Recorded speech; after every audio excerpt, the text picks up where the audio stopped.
What's up mga kamani magnet? Alam nyo ba ang isang baso ng tubig na sinamahan ng isang kutsara ng asin ay maaaring magbigay ng swerte sa ating mga tahanan. Maaari kasing magtanggal ang asin ng mga negatibong enerhiya o mga espiritong ligaw na di natin nakikita sa ating mga tahanan.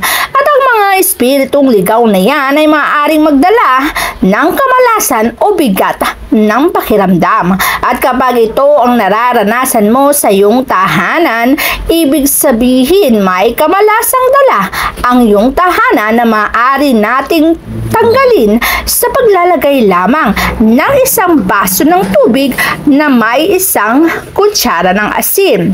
Kapag meron ka nito, ay napakasimple lamang gawin. Basta tatandaan mo lamang na ang gagamitin mo dito ay rock salt lamang para mas epektibo ang gagawin natin para matanggal ang mga negatibong enerhiya.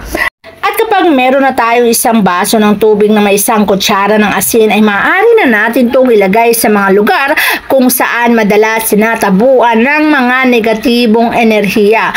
Ang mga lugar na to ay pakaingatan natin para hindi tayo makaranas ng depression, anxiety o kamalasan sa buhay. Kasi kapag pinabayaan mo yan, ang resulta lamang nito ay pagkaubos ng pera na kahit anong pagsusumikap ang iyong gawin ay wala namang natitira. Kaya kung nais mo na maging magandang takbo ng buhay, una mong lagyan ng isang baso ng tubig na may isang kutsara ng asin ang iyong hagdanan. Sa hagdanan kasi nag-aakyat panaog ang mga negatibong enerhiya. Kapag may isang baso ng tubig na may isang kutsara ng asin dito, ay makokontrol nito ang pag-akyat panaog ng negatibong enerhiya. Upang manatili lamang dito ay positibong enerhiya na siyang magdadala ng swerte sa iyong buhay. Panatilihin mo lamang na malinis ang tubig at kapag napansin mo na ito'y madumi, agad mo na itong palitan. Siyempre, huwag mo ring kakalimutan na maglagay sa ibabaw ng table malapit sa iyong kama. Sa iyong hinihigaan, madalas nakakaranas ka ng bangungot o kaya naman ng hindi magandang pakiramdam.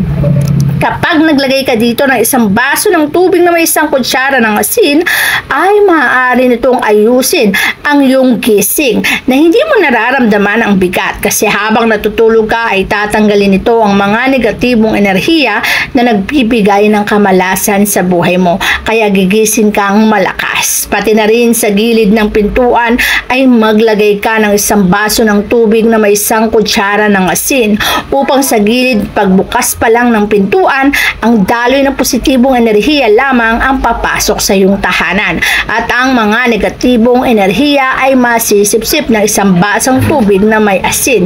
Tandaan lamang, palagi niyong bantayan ang tubig. Kapag napansin mo na itong madumi, agad mong palitan at ilagay ulit kung saan mo ito inilagay para iwas kamalasan.